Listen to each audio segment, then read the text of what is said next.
I made voluntarily. No one's had to threaten to do anything.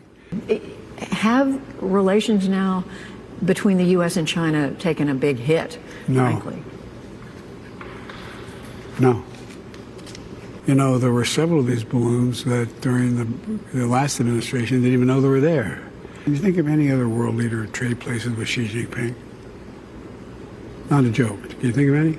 Who would? I can't think of one.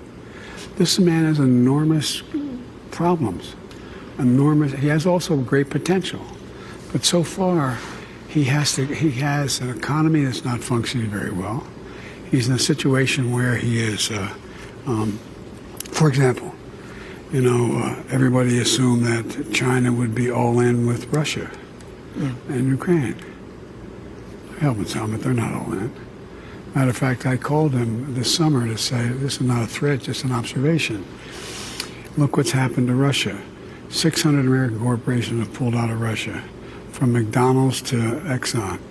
And I said, you've told me all along that the reason why you need a relationship with the United States and Europe is so they invest in China. I said, who's going to invest in China if you are engaged in the same kind of deal? You notice there's not been much going on there. But I've been able to unite NATO completely. He was convinced NATO would collapse. NATO would not be engaged.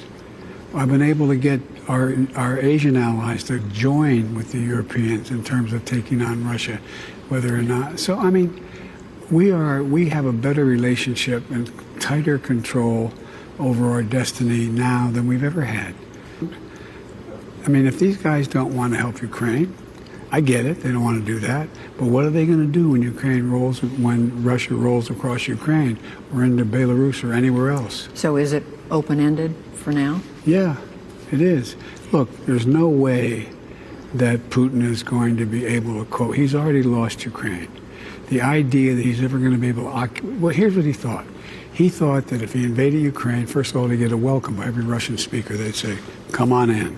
Secondly, he thought what would happen is that NATO would collapse. NATO would not do anything. Right. They'd be afraid to act. Then he thought, anyway, go down the line. None of that's happening because the polls don't matter anymore. You got to make, 40, 50 calls on a cell phone to get someone to answer a poll? Most Americans think next year the economy is going to be bad. Do you think there's going to be a recession this year? No, or next year. From the moment I got elected, how many of the experts are saying within the next 6 months there's going to be a recession?